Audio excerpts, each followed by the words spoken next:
You always walk a step behind.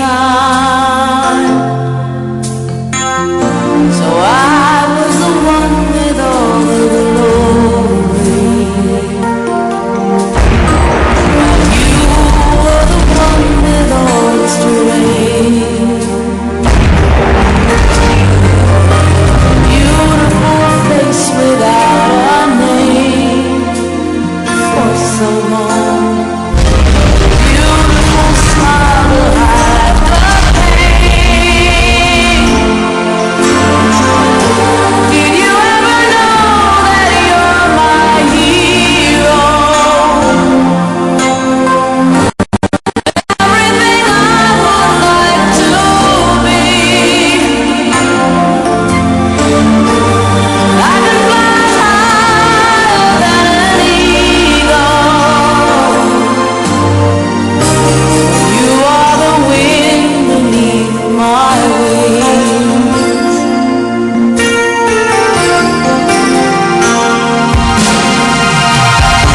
It might have appeared to go unnoticed, but I've got it all here in my heart. We thank them for sending their sons, Want you their to husbands, know into I their know the blood. truth. Of course I know you. I would be nothing without you. Did you ever know that you're my hero? You're everything I wish I could be. I would fly higher than an eagle. You are the wind beneath my wings. Did I ever tell you you're my hero? Oh, night I can fly higher than an eagle. You are the wind beneath my wings. You are the wind beneath my wings. Oh, the wind beneath my wings. You are the wind beneath my wings.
Good morning. Welcome to the Asan Washington Forum 2013. My name is Ham Jae-bong. I'm the president of the Asan Institute for Policy Studies. It's great to have all of you here this morning. This year marks the 60th anniversary of the Iraq-US alliance. 60 years in the Korean traditional calendar marks the full cycle of the zodiac. And it really is a time for remembrance, for reflection, and for renewal. I think it was quite appropriate that we hold this event here in Washington, D.C. I think perhaps worthy only case where a Korean institute is hosting such an event in Washington, D.C., and we are very proud and very happy to do so. The title of the conference, we made it the Enduring Alliance. At first, we were actually thinking of titling it The Improbable Alliance. Many people thought that was even a more appropriate term. I thought it was a bit risky. But I think that also, the term, The Improbable Alliance, actually captures our history about as well as anything. If you look at how we started, as we saw in the film, and the things that we had gone through together, who could have guessed? Who would have imagined that we would be here today celebrating the 60th anniversary and this incredible success? Who could have imagined that South Korea would be the model for anything, let alone the economic model for so many third world countries now, and of course also the political model for the rambunctious democracy that we enjoy today. Of course, none of this would have been possible had it not been for the alliance, and for that we are grateful, and we are holding this here to really show our appreciation of this. But I must also say that I think our American friends would also agree that this is probably a pretty proud achievement on your part, that it is one of those rare and the most spectacularly successful alliances that actually produced the kind of results, or actually far beyond your wildest expectation. But I think for today, what we would like to do is to really try to reflect, remember the sacrifices, but also remember the process by which we had achieved at this point, and of course to celebrate. But then we must also face the fact that we still face challenges. The alliance is still vitally necessary for so many reasons. In fact, I think the reasons for its continued existence continue to multiply, not reduce. So it is, I think, incumbent upon us to reflect on the challenges that we face anew, and of course, how best we can renew the alliance to go forward from here. I can't be happier to report to you that we have a fantastic cast of speakers and participants. Again, I think it's a testimony to the importance of the alliance that all of our participants place. And once again, thank you all for agreeing to come and help remember, to celebrate, and to renew the alliance.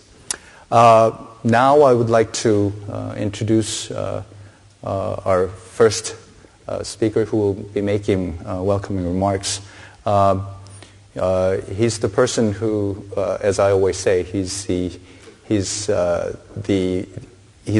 made this all possible. He's the founder and honorary chairman of the Asan Institute for Policy Studies. Dr. Chung, or MJ, he always insists that he would like to go by. MJ is a seventh-term National Assembly member of the Republic of Korea. That actually makes him, there's not the right English word for it, because you have to say it's the most senior member of the Assembly, but then he doesn't like that because age-wise he's not the most senior. It's only in terms of how many times he was elected that it makes him the most senior. But we also know him for, he's a student of international relations. He has a master's degree from the Sloan School, but also a PhD in international relations from SAIS, Johns Hopkins SAIS, just down the street from here. So he's also a foreign policy intellectual at the same time. And it's that combination, I think, that has given him this the greatest idea that he came up with is to found this institute. So now I'd like to introduce Dr. M.J. Chung to all of you. Please join me in welcoming Dr. Chung.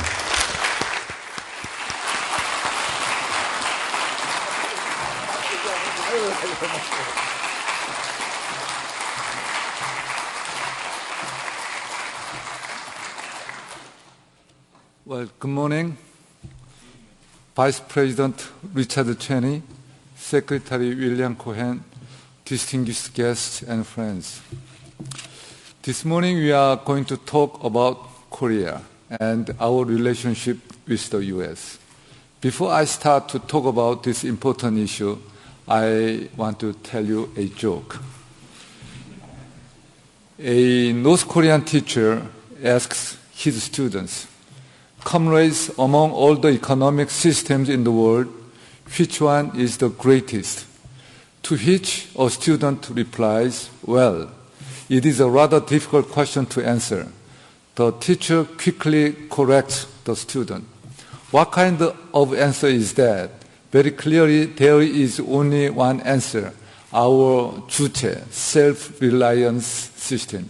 It is the greatest in the world, and it is destined to conquer South Korea and take over the world. After a bit of silence, the student replies, "Well, that is great, comrade teacher. But if we are too successful and end up conquering the world, then who are we going to ask for food aid?"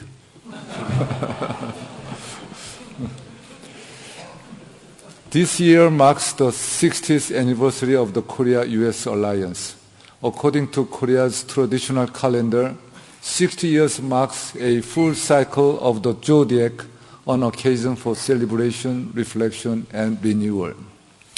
Today we are gathered here to remember, reflect, and renew our alliance. We remember the veterans of the Korean War who answered the call to defend the country they never knew and a people they never met. These words inscribed at the Korean War Veterans Memorial movingly capture the character and history of the alliance. Americans and Koreans hardly knew each other. In terms of history and culture, we shared so little. In terms of political tradition and economic systems, no two countries could be more different. Yet, America's young men answered the call because they knew that they were not only defending Korea, but defending freedom, the ultimate human value. As yet another inscription at the memorial reminds us, they understood that freedom is not free. 1.8 million American men answered the call. 37,000 made the ultimate sacrifice. The Korea-US alliance was born of such sacrifices consecrated by them. In 1951, at the height of the Korean War, I was born in the southern port city of Busan. Had it not been for the U.S. sacrifices and intervention, I would not be here today. Thank you for coming to our rescue. I owe you one. All Koreans enjoying freedom today feel the same. On such foundations, modern Korea was built. From the shattered ruins of the war, we have built our city on the hill. 60 years ago, we were a country that had only experienced absolutism, colonialism, and authoritarianism. Today, we are the most vibrant democracy in Asia. 60 years ago, we were the poorest country in the world. Today, we are a model of economic development studied by many developing countries.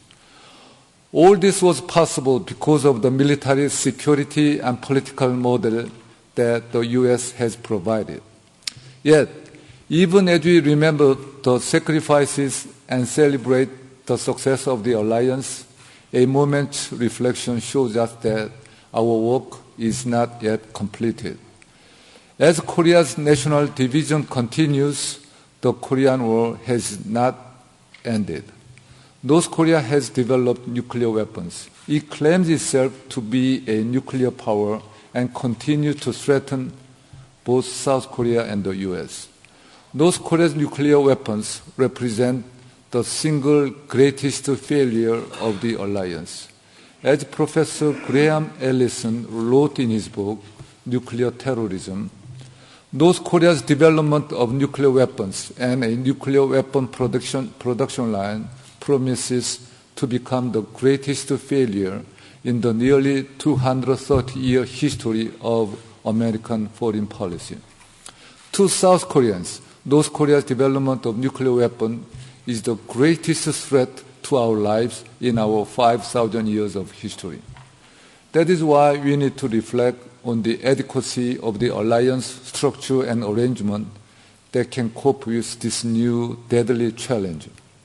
At the recent U.S.-China summit, President Obama and President Xi Jinping agreed on the denuclearization of North Korea in principle. While we welcome this development very much, there also seem to be subtle differences in the threat perception among the three concerned countries, the U.S., China, and South Korea. For South Korea, our house is on fire. For China, it is a fire next door. And for the U.S., it is a fire across the river. In South Korea, many people worry that the U.S. and China are more concerned with non-proliferation than CVID, complete, verifiable, irreversible denuclearization. In other words, the U.S. and China may be inclined to managing rather than solving the problem. In order to maintain peace and prosperity on the Korean Peninsula, we need to put all options on the table. We need to think the unthinkable to prevent the unthinkable. First, as a negative incentive measure, the U.S. tactical nuclear weapons that were withdrawn in 1991 should be reintroduced to South Korea as a part of U.S. nuclear umbrella. The presence of a counter-nuclear force may be the only thing that will convince North Korea to give up its nuclear arsenal by making our deterrent posture more credible across the spectrum.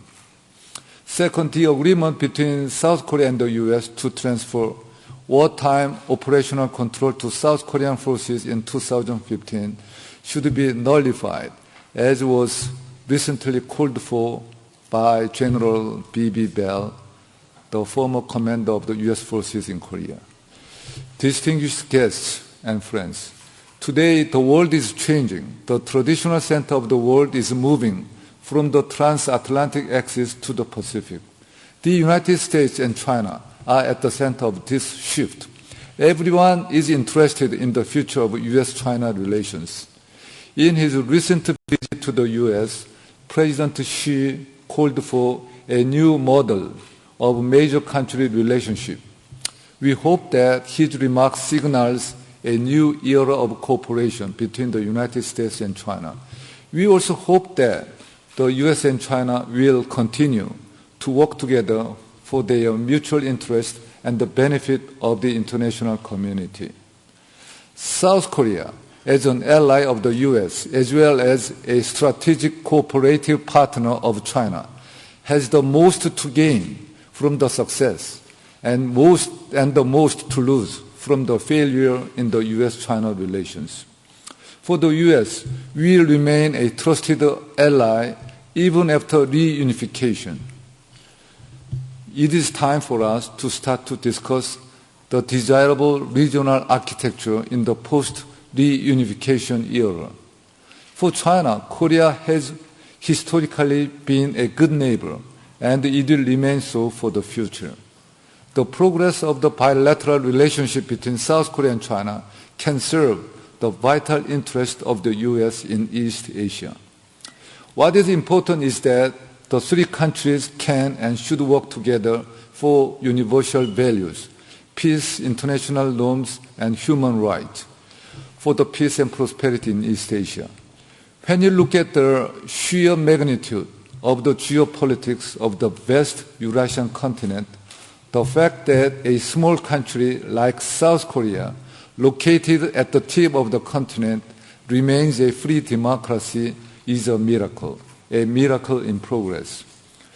Distinguished guests and friends, the responsibility to continue this miracle into the future has now fallen upon our shoulders.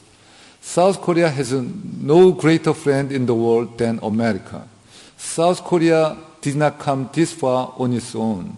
For 60 years, South Korea and the United States have been through thick and thin together. We have forged an alliance that defends more than just our national interest. It is an alliance that defends our shared values of freedom and peace. As we celebrate the 60th anniversary of our alliance, I sincerely hope that this forum contributes to the beginning of the next 60 years of our friendship. Let me conclude by saying, we go together. 같이 갑시다. Thank you very much.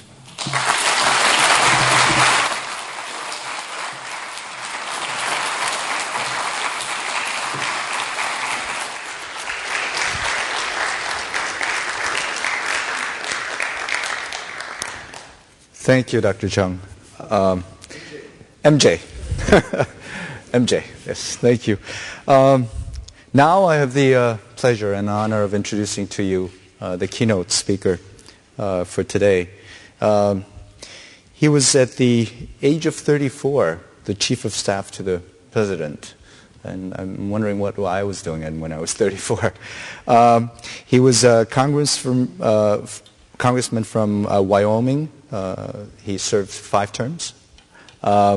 He was the 17th Secretary of Defense under President George H.W. Bush. He was chairman of the board and CEO of Halliburton, a Fortune 500 company. And, of course, he was the 46th Vice President under President George W. Bush. Ladies and gentlemen, please join me in welcoming former Vice President Richard Cheney.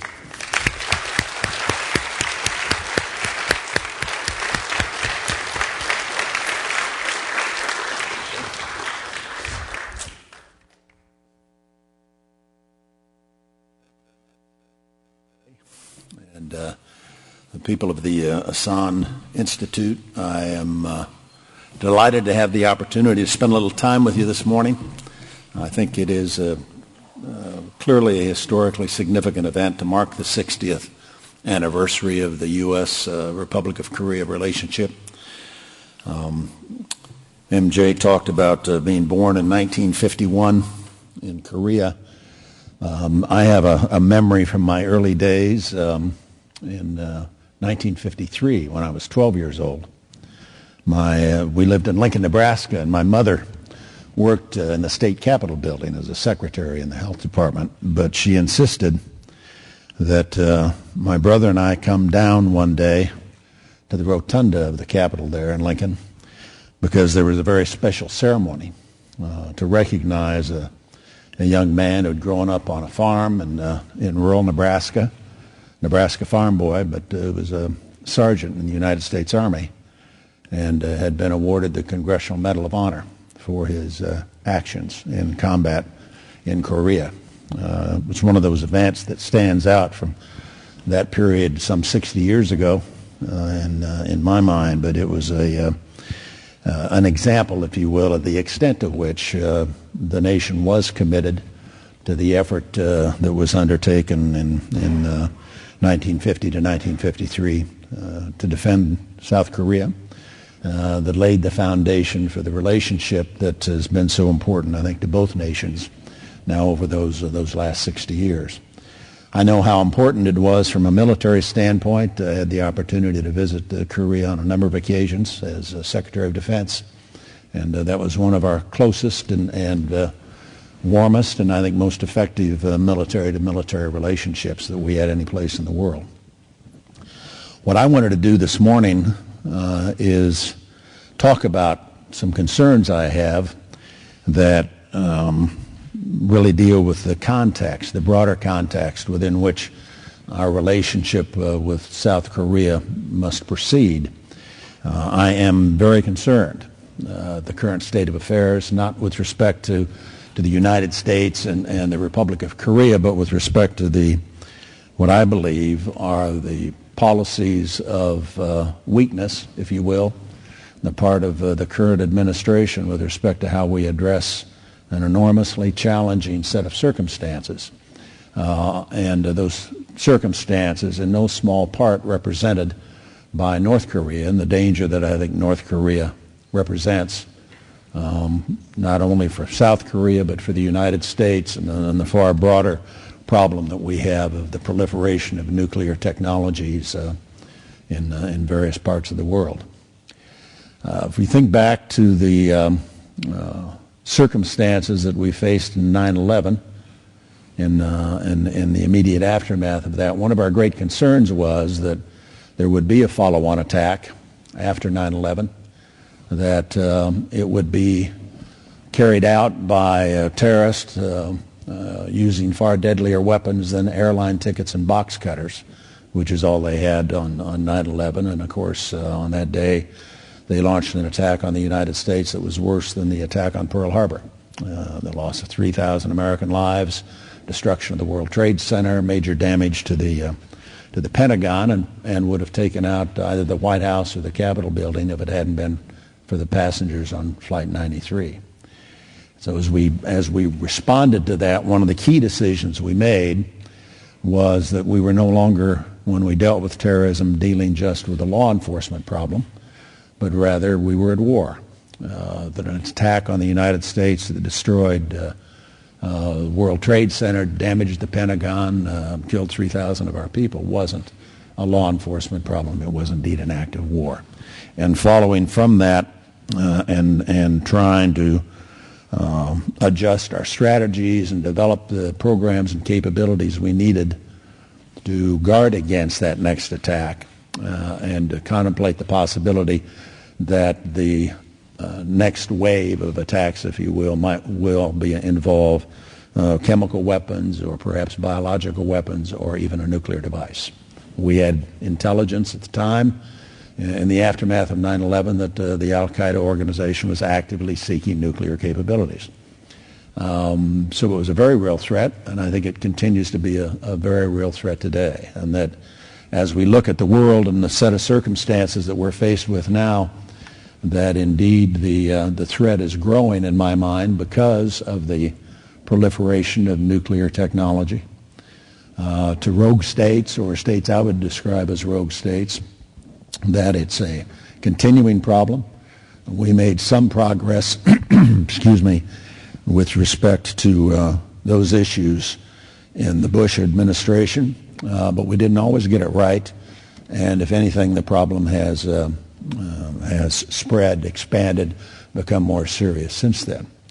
And my concern, bottom line concern, is that I don't believe this administration has the proper appreciation for the nature of the threat, and I think there are policies that they've put in place or are contemplating that will make it more difficult for the United States to be able to do what we need to do, because we're the only ones who can do it, to deal with and head off and prevent those threats from metastasizing, becoming even more significant than they are already. Excuse me.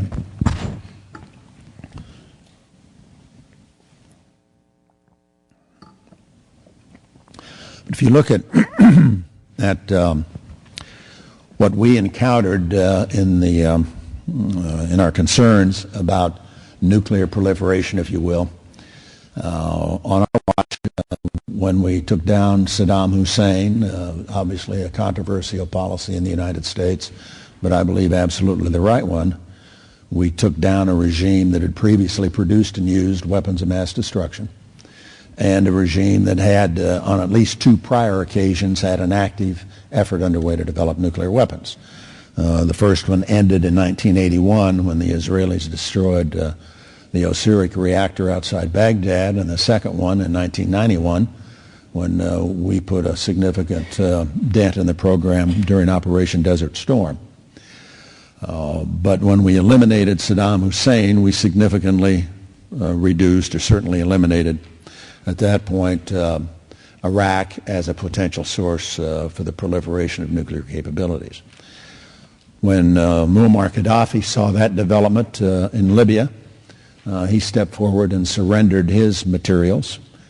He didn't want to be next, so we received from him, still in U.S. possession, the basic weapons design that he'd acquired, the centrifuge technology, and a lot of the feedstock that he had acquired to develop his own nuclear weapons. After we took down that program, we then followed up by disabling, if you will, or putting out of business the black market network that had developed by A.Q. Khan, the father of the Pakistani nuclear weapons. And that program ended when Mr. Khan was placed under house arrest.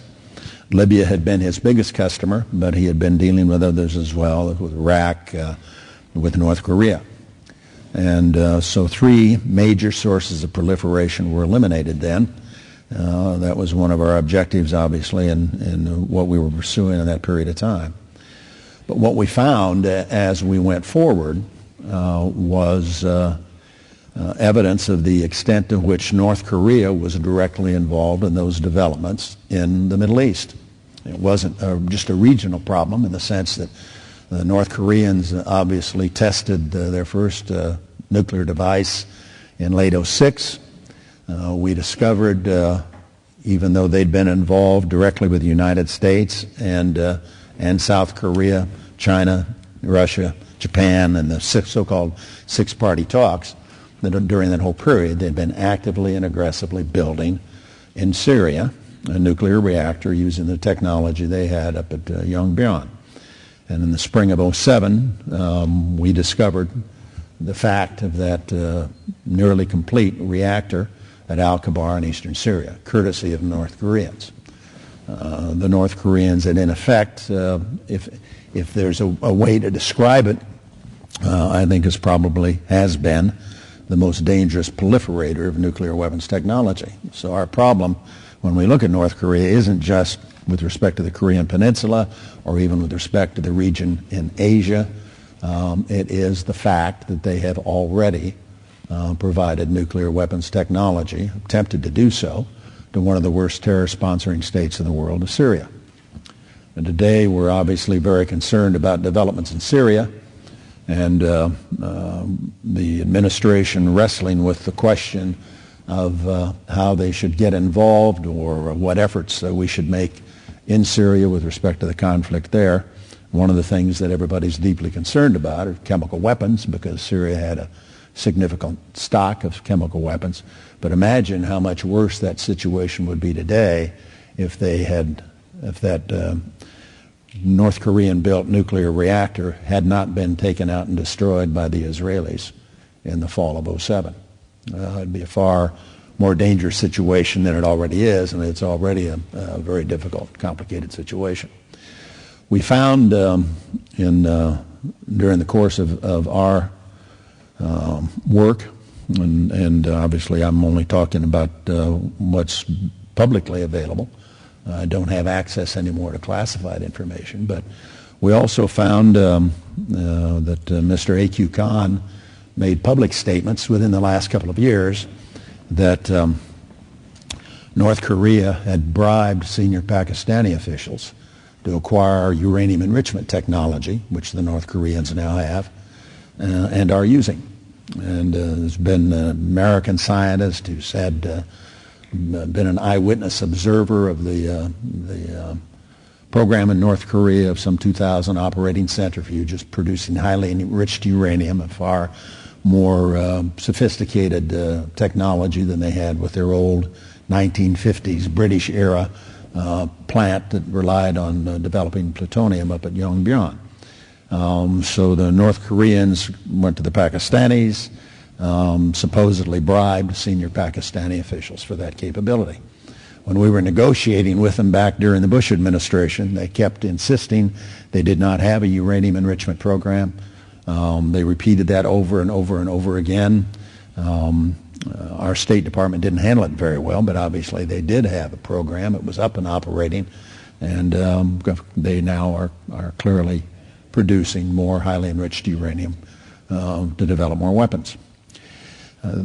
The situation with respect to proliferation continues to be dire. I haven't even talked about Iran yet, and that's front and center as a major concern, obviously, as well, too.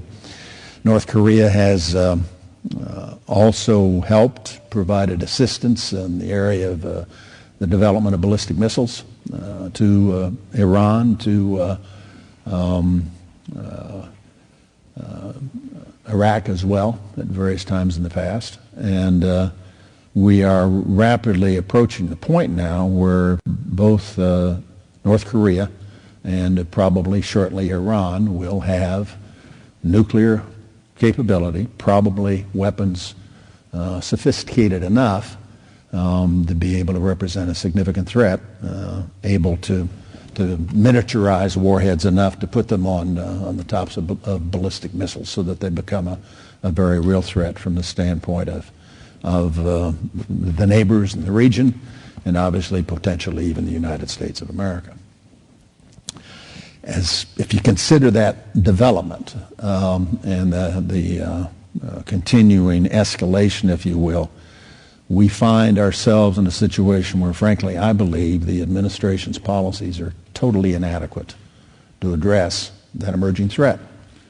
That Barack Obama, of course, recently announced that he's very interested in reducing the U.S. nuclear inventory and our stockpile of strategic weapons. And it's hard to tell at this point whether he means that's a unilateral move he plans to take or whether it's going to be negotiated with the Russians.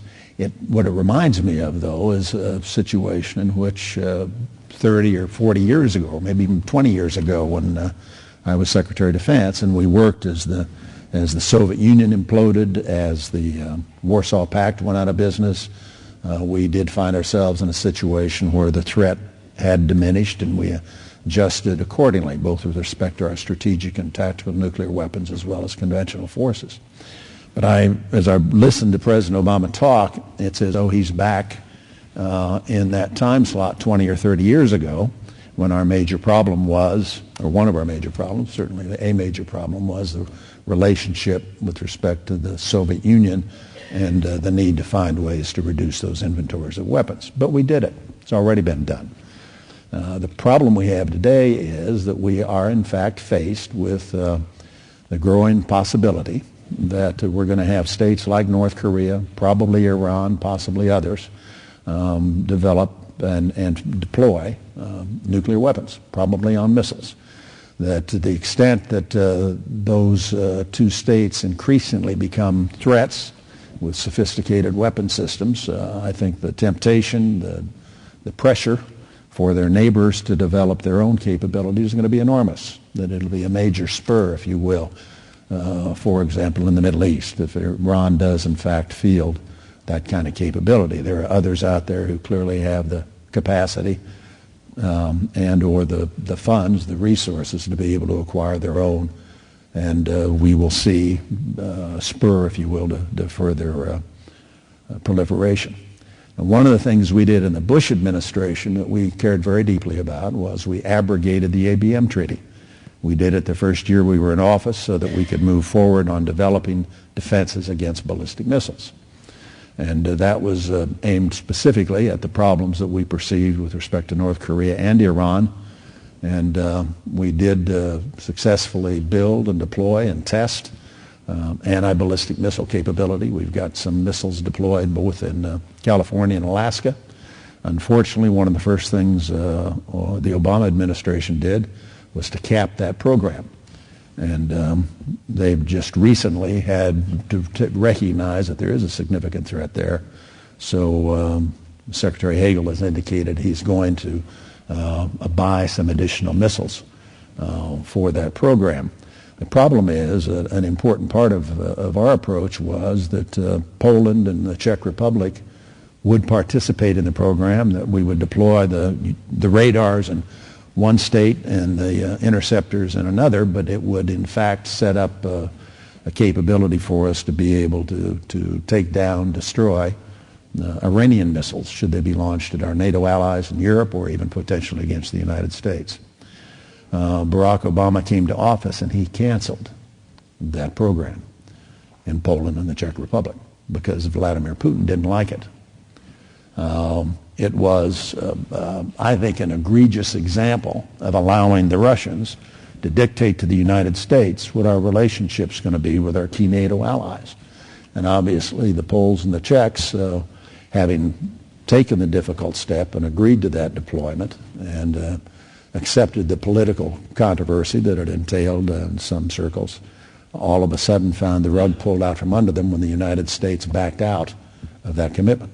But it also leaves, in this case, Europe and potentially the United States without defenses deployed where they would be most effective if the Iranians move forward with respect to their aspirations, obviously, to develop and field that kind of capability. We now find ourselves in a position where we are continuing to try to persuade the Iranians that the time has come for them to give up their capabilities, to try to persuade the North Koreans that they too should give up their capabilities. We pursued that diplomatically, but the problem, again, has to do with what they perceive to be the U.S. attitude with respect to national security policy. And at the same time that President Obama was in Israel with Prime Minister Netanyahu announcing that they were prepared to take whatever steps were necessary in order to be able to keep Iran from acquiring nuclear capabilities. The administration was announcing major cutbacks in the defense budget, made a decision, for example, when the USS Truman, one of our aircraft carriers, was scheduled to go out to the Gulf. We've been maintaining 2 carrier battle groups there now for some years. The Truman deployment was halted, and the Truman's still tied up at the dock down in Norfolk, Virginia. And our carrier battle groups in the Gulf, which would obviously play a key role were there to be any military action involving the Iranian nuclear program, has been cut in half, simultaneously with more threats being issued by the president about what the Iranians may have in store if they don't listen to political wisdom. The overall situation with respect to U.S. military capability, I think, is headed in absolutely the wrong direction. The action that's been taken with respect to our defense budget, the so-called sequester process, unfortunately even has some support from Republicans who are, not all of them obviously, but some who are of an isolationist bent of mind. But there's an excellent story, column written this morning, the Wall Street Journal by David Deftala, who used to be Air Force 3-star, now teaches at the Air Force Academy. But when I was Secretary of Defense, he was one of our key planners in putting together the air war during Operation Desert Storm. And he talks about the no-fly zones that now exist, not overseas, but right here over the U.S. military bases, because so many of our squadrons have been grounded, pilots not getting the flying hours they need, maintenance being allowed to pile up without action being taken, the consequences of the sequester that is now being imposed on the U.S. military are devastating. In my day, the standard was that our pilots had to get 30 hours a month of actual flying time to maintain their proficiency. Now, in some cases, some of the squadrons have been grounded completely. The USS Lincoln, an aircraft carrier I commissioned 25 years ago, is due now for its 25-year refueling and overhaul, and it's been tied up at the dock. It's not being refueled. It's not going through overhaul. It's an enormously valuable asset that is simply sitting there idle, and it looks like because of the budget pressures there will be no effort to do what ought to be done to extend the life of that carrier for another 25 years. if we look at our overall posture, I think the United States has sent every signal that we're not serious. I think the kind of talk we saw with respect to Syria, that the president was, quote, he'd get really upset if the Syrians used chemical weapons, and, well, now apparently they have, and so now we're wrestling with what kind of small arms we're going to provide to the Syrian opposition. But our withdrawal from Iraq without negotiating a stay-behind agreement, the expected withdrawal from Afghanistan, the reduction of our military presence in the Middle East, the argument now that we're going to pivot to Asia strikes me as less of a strategic consideration than it's all budget-driven. And it's budget-driven because of the sequester, but it's also budget-driven because this president would much rather reduce defense spending dramatically, which he's doing. And as a result, we're going to find it increasingly difficult, I think, to have the kind of influence we would like to have, and that our bold talk about nuclear proliferation is just that. It's bold talk and nothing else. It's not backed up by anything of consequence. I worry very, very much that we're rapidly approaching the point where our friends and allies can no longer count on us, where they no longer trust us to be there when they need us in the event of a crisis, and when our adversaries and our enemies no longer fear us. And obviously I'm a Republican, I'm a conservative, I didn't support Barack Obama, but I think the evidence is overwhelming that the United States' capacity in future years is being significantly diminished. One of the final point, and then I understand we'll have the opportunity for some questions and discussion.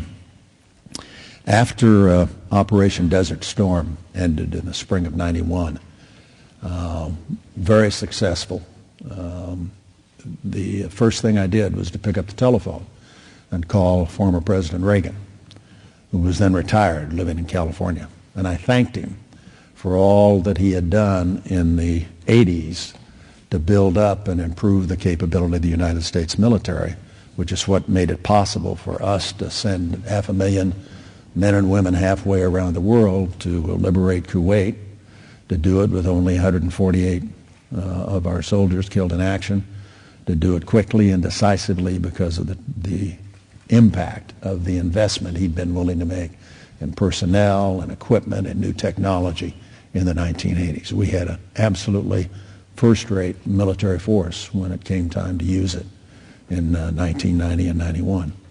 The decisions that Barack Obama is making now in this administration aren't just about the capabilities he's going to have if there's a crisis tomorrow or next year or the year after that. He's making decisions that will limit the capabilities of future presidents 10, 15, 20 years down the road, and the kind of capabilities they'll have to respond to crises which we know will emerge at some point. And his drive to reallocate resources away from the defense and national security arena and to spend it on domestic programs of various and sundry kinds, his unwillingness to recognize the long-term consequences of what he's doing, U.S. military capability, is very, very serious for our capacity, I think, as a nation to keep the kinds of commitments that we have and to our friends in Korea and elsewhere around the world. So I'm deeply, deeply disturbed by what I see happening, and I will once again congratulate the Asan Institute. I think you do good work. I think it's very important, but I can't think of a better forum in which we need to address some of these kinds of concerns. And our friends that we work with around the world, oftentimes, especially some of our Asian friends, tend to be polite, and we appreciate that. But there come times, too, when our friends need to be able to speak the truth to the United States about what the world looks like from your perspective if, in fact, we continue on the course we're on, which is going to dramatically reduce the influence and capability of the United States to alter, change, or redirect trends and events all over the world. Thank you very much.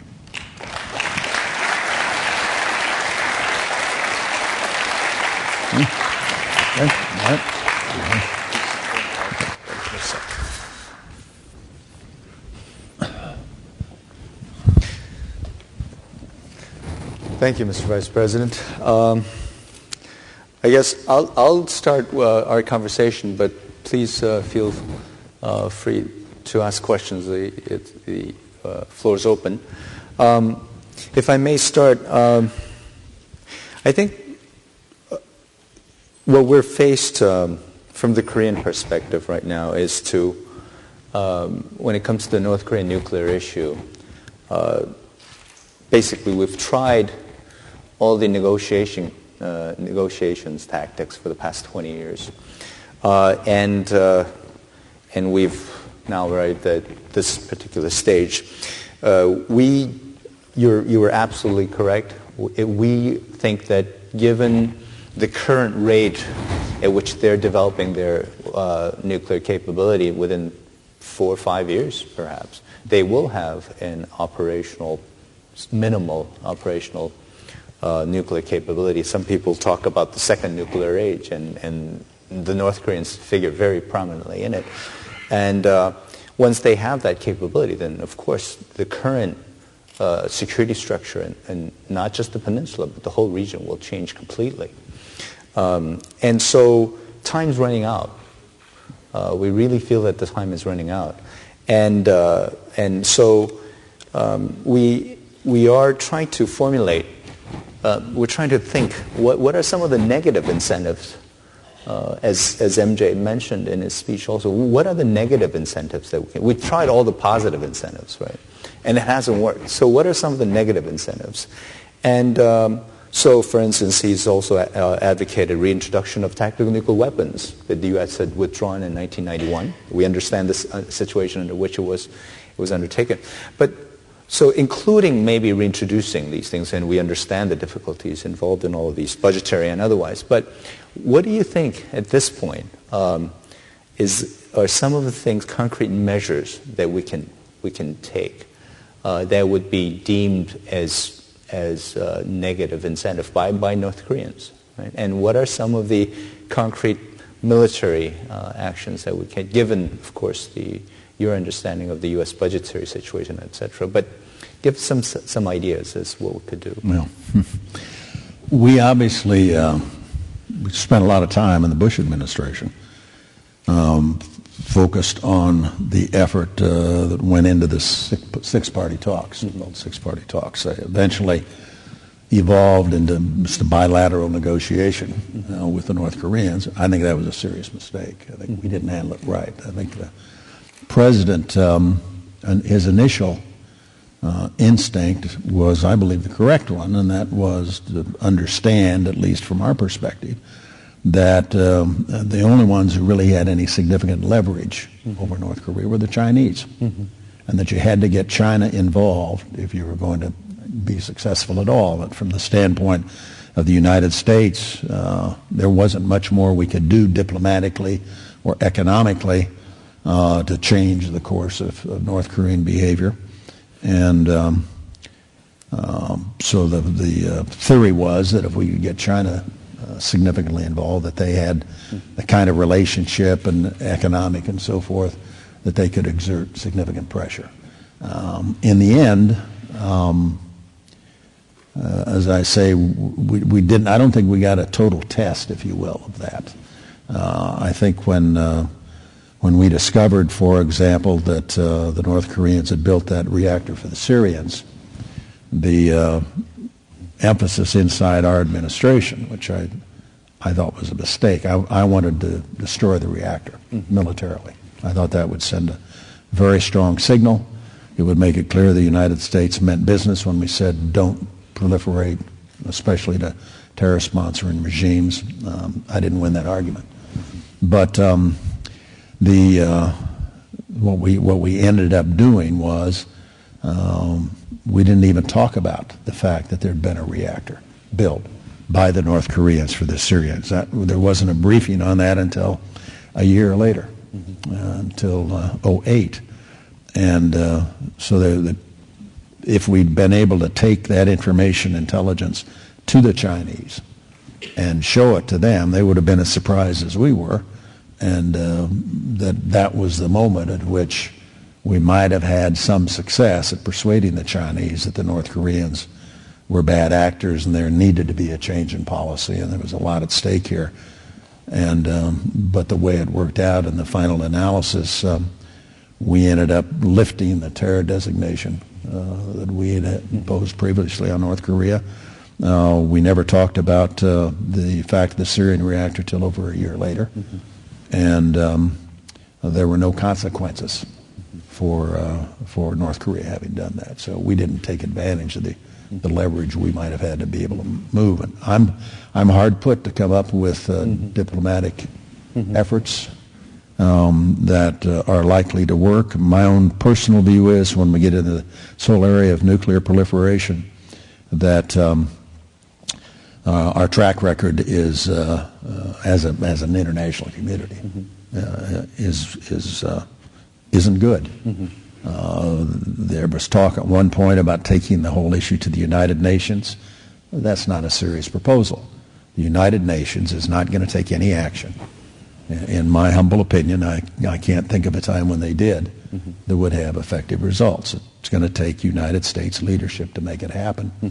And we may well have to seriously consider the kind of option that MJ mentioned, that one way to demonstrate our commitment would be to redeploy some of those nuclear assets to South Korea. We had them before. We took them out, frankly, as the situation improved with respect to the Soviets. Gorbachev came to power, and there was a general decision on our part to significantly reduce our tactical weapons around the world. That would be a major step, and I would be concerned, in part. I don't know enough about the new leadership in North Korea. I don't know that anybody does, to know how all of that would unfold. But I think South Korea has to be able to depend upon the United States and our capabilities to know that we're there, and the North Koreans have to know that we mean business, and that in fact an attack on South Korea is an attack upon the United States, and that we would respond accordingly. Okay. We'll take some questions. The microphone's on the side for anybody who would like to ask. And if you could raise your hand and wait, when you go to the mic, just briefly introduce yourself. Satu, you go afterwards. Yeah, please. Hi, I'm Sam Berkowitz from the RAND Corporation. And Mr. Vice President, you stated earlier that you believe the pivot to Asia is driven more by budgetary considerations. Can you speak slowly? I'm having trouble understanding you. Yeah, no problem. My name is Sam Berkowitz from the RAND Corporation. And you stated earlier that you believe that the pivot to Asia is driven primarily by budgetary considerations rather than strategic ones. And I was wondering if you could just elaborate on that a little more. I still didn't understand the question. If you said that the pivot to Asia was driven more Yes. by budgetary constraints rather than strategic ones. Could you elaborate? Yes. I was called, I think as a courtesy to former defense secretaries, I think they called all of us, when that was announced. And I was given the rationale that this is a strategically driven situation. It's a pivot to Asia, Middle East of less concern now. Bin Laden had been captured and killed, and we could now afford to redirect our attention to Asia, which was important. When we got all through with this, the individual who gave me the brief over the telephone said, "Look, Dick," he said, "really, this is budget-driven." That was the word of an administration official to me. I think it's a total. I'm not in any way trying to diminish the importance of Asia or the situation in Asia to U.S. interests, but the idea that the Middle East has gotten safer and more secure, or that there's no terror threat from that part of the world, is simply not true. The Obama administration would like everybody to believe that. That was part of the narrative that they ran for re-election on. We got bin Laden, Al-Qaeda's dead. But in fact, if you look at that part of the world. And we talked about the nuclear proliferation problem. All of North Africa now, from Mali all the way across to Egypt, is increasingly governed by regimes that are not all that friendly to the United States. Those are areas that are likely to become, or could well become, safe harbor, sanctuary for al-Qaeda affiliates. And as I say, I think the reduction, or the claim of a pivot to Asia is really a political rationale that is cover, if you will, so that they can go forward with what they really want to do, which is dramatically reduce U.S. military commitments in the Middle East and significantly reduce the spending on defense and national security for the United States. That it's not really about strategic change in the world. A strategic change in the world that justifies major military changes is what happened back in 89, 90, 91. When the Cold War ended, the Soviets withdrew from Eastern Europe, the Soviet Union imploded. That was a major, significantly alteration of the world situation, and we responded in that case. We cut our force structures 25%, canceled a lot of systems, closed bases, because we could, because the threat had been significantly diminished. That has not happened in this case. The threat's as bad as it's ever been in the Middle East towards our U.S. friends and allies, and the reductions that are occurring there, in my view, are budget-driven, not as a result of a serious effort by the administration to emphasize Asia and de-emphasize the Middle East. Okay. Gentleman in the back, and then Satu, you want to, and then Joshua. Okay. Sir, thank you so much for coming to speak with us. My name is Saram Lee. I represent Pepperdine University from Malibu, California. My question is, you have been very critical about the President Obama's administration that is going on currently right now. I was wondering what your opinions are about the Park Geun-hye's administration right now in South Korea, being the first female president of South Korea, and her recent appointment to presidency. I was wondering what your opinions are of her policies against North Korea. Do you approve or do you disapprove, and why? Yeah, I do not know her. I've never met her. I think from the standpoint of the United States at this stage, I don't have any reason to be critical at all. I'm reluctant to go into any details, because I'm really not knowledgeable about her personal views or policy views. Thank you, sir. Okay. Satu, or Joshua, you're at the microphone. You go first. Thank you. Thank you, Mr. Vice President, for sharing your remarks with us today. My name is Joshua Pollack from SAIC. I'd like to ask you, if you would, to elaborate a bit on a point you made during your remarks. You mentioned that the Bush administration did not heavily publicize the North Korean origins of the reactor in Syria, and shortly thereafter returned to an engagement policy with North Korea, leading to the removal of North Korea from the list of terrorism sponsors. Could you shed any light on the policy process behind that decision, other than the fact that you lost that argument? Well, that says it all. I lost the argument. No, it was, there was, I guess I would describe it as a major push from the State Department seeking to make progress both with respect to the nuclear problem in North Korea and with respect to restarting the Mideast peace process between the Israelis and the Palestinians.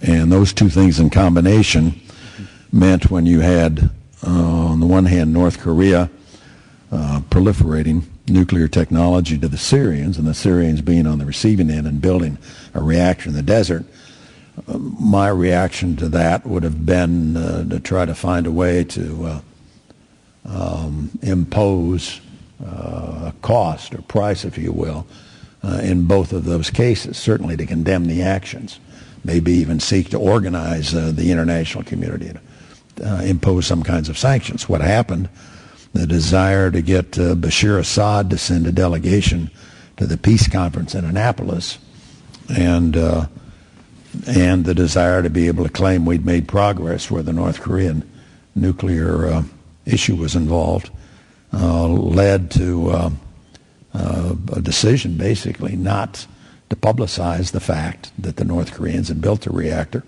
When the Israelis took it out, they were very quiet about it for obvious reasons. They didn't want to provoke more aggressive reaction from Syria.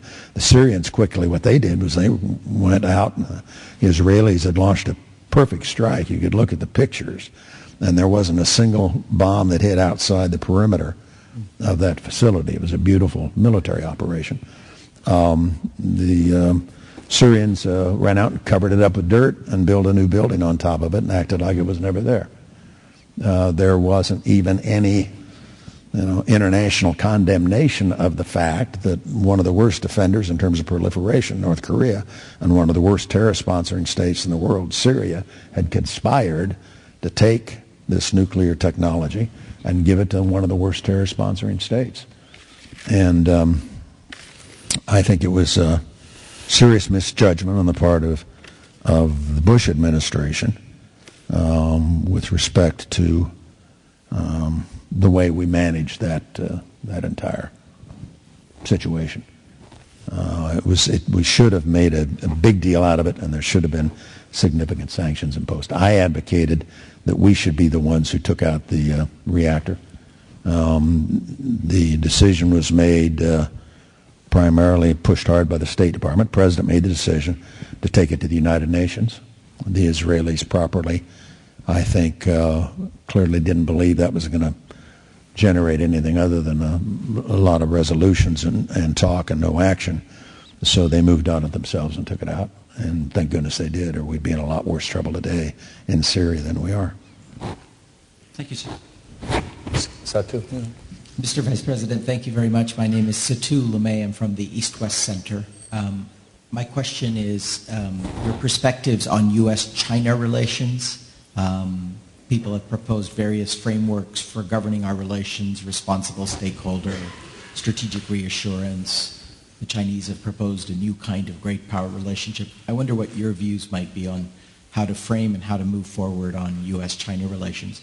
And also, you mentioned in your prepared remarks or your speech that some isolationists from your own party are supporting the sequester and that approach to handling our budgets. I wonder what arguments you would make to them why that approach is the wrong one. Well, with respect to the latter part of your question first, I've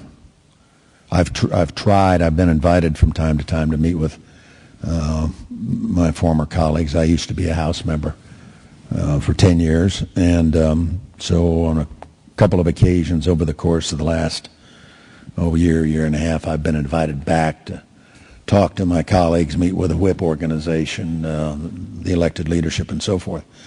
There's an isolationist strain that I sense developing. Part of it has to do with people are legitimately tired of the commitments that were involved both in Iraq and Afghanistan. And it has been expensive. We've committed lives and treasure to the enterprise. So there's, I think, sort of a weariness, if you will, on the part of the American people and on those kinds of commitments. And some of our newer members, I think, respond to that sentiment.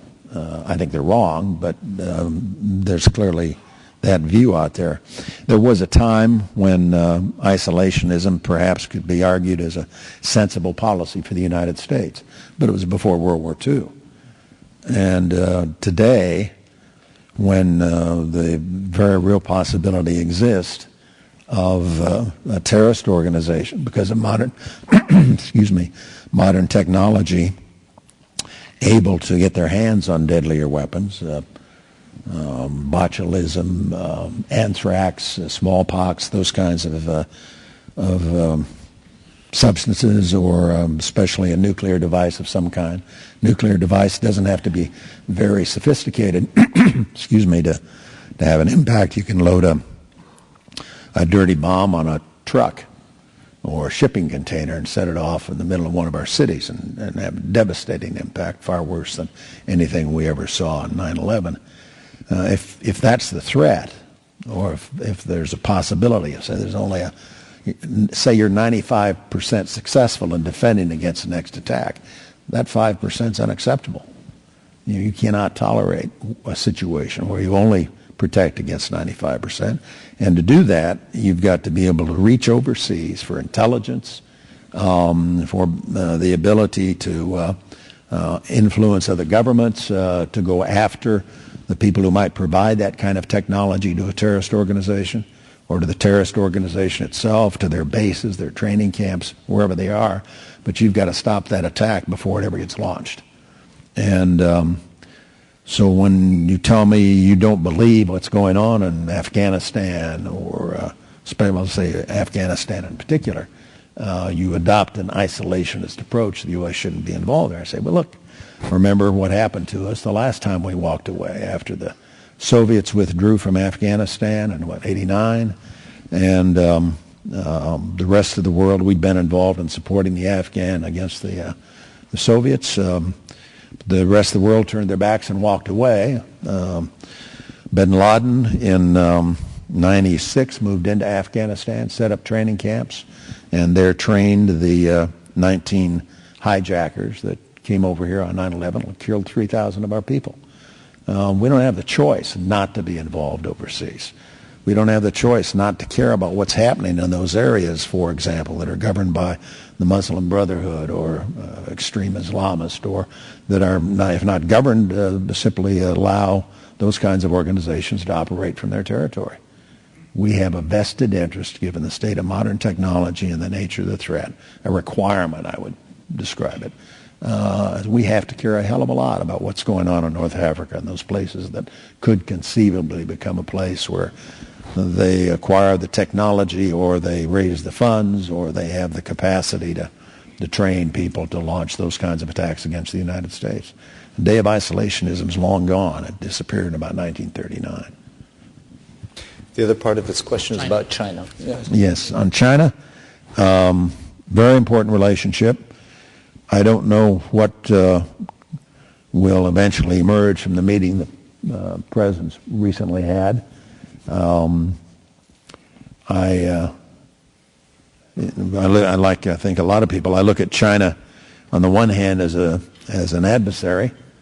There's just an awful lot of evidence that they're launched major attacks, cyber attacks, on our economy. Not only probably from the standpoint of our defense capabilities, but certainly from the standpoint of our economic capabilities and our corporations and the technologies and intellectual property that we've developed there. And we've had great difficulty getting them to pay attention to our concerns, and they've been very aggressive at that. At the same time, we've got our economies are increasingly interrelated in terms of everything from financing. They buy an awful lot of U.S. treasuries, to a place where a lot of our companies are actively and heavily involved. We obviously import an awful lot of goods. It's important to recognize that, and to the extent possible, you want to try to normalize that relationship.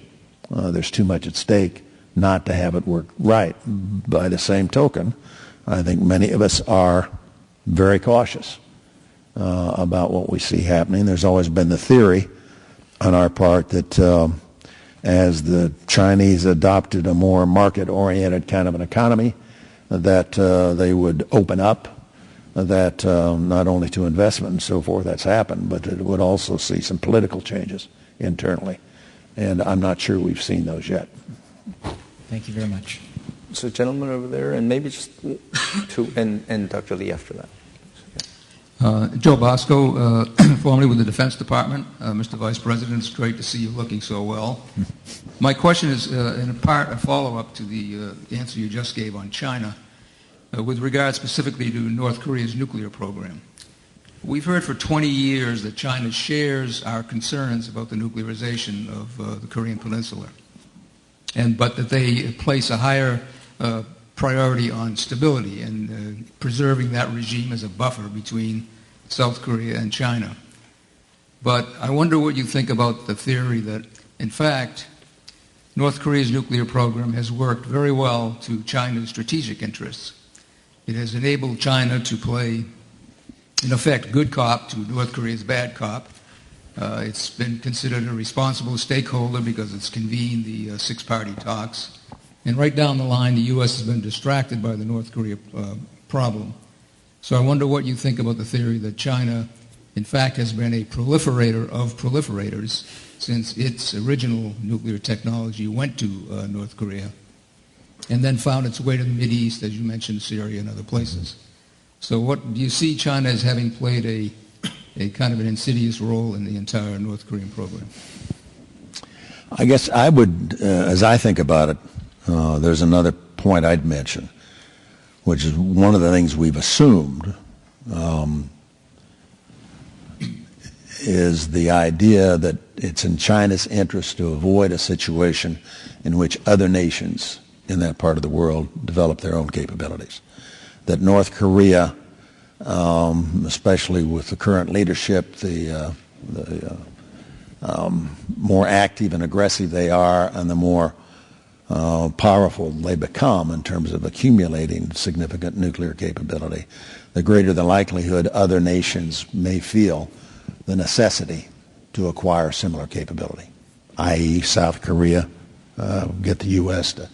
to reintroduce tactical nuclear weapons to the peninsula, or Japan, or that there's clearly the technical capability on the part of other states in the region, and that it's not in China's interest long term to have that kind of development occur. Now, maybe that's a valid theory, maybe it isn't. You could argue that it hasn't yet been tested. That we could argue with the Chinese, look, it's in your interest to avoid proliferation in the region. You need to play an active role in getting a handle on the North Korean problem. But it hasn't worked yet. I think the other thing, the point you mentioned in there that I think weighs heavily with the Chinese is the problem of possible collapse of North Korea, not just from the standpoint of it being a buffer. They don't want to see South Korea's border extend all the way up to the Yalu, but that they also fear a massive influx if indeed there's a total collapse in the north. I can remember talking with him, was it Jiang Zemin some years ago, talking to me about why we, the Americans, ought to want the Chinese to succeed economically because if just 1% of their population became refugees, that would unleash something like 30 million Chinese on the neighboring states.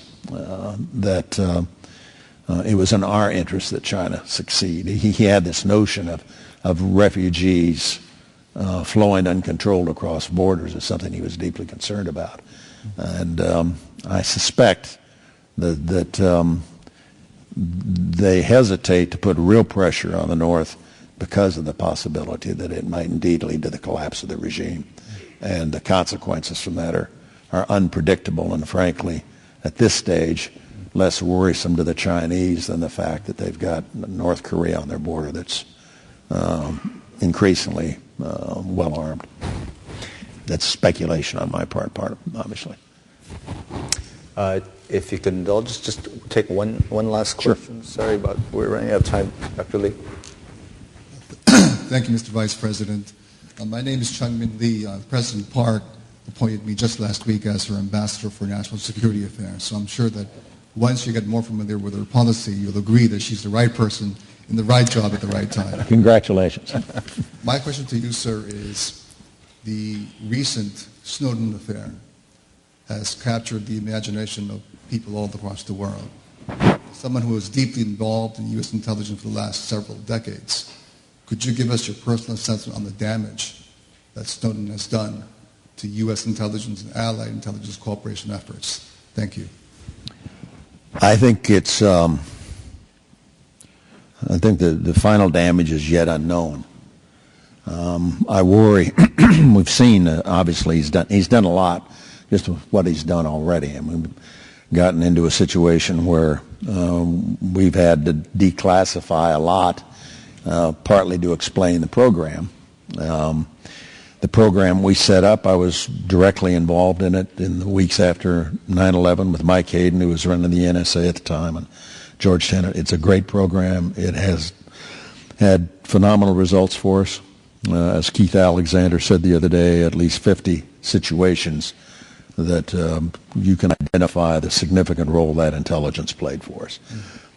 I'm concerned that he may have more that he has not released. This is rank speculation on my part.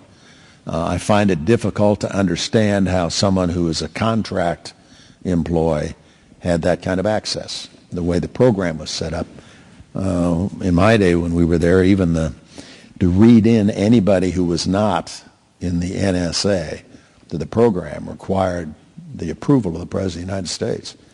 If you were going to read in some contract employee down here, there was that kind of very tight hold on it. Now, obviously, there weren't many that went all the way to the President. It was a bar to the proliferation of that knowledge inside the government.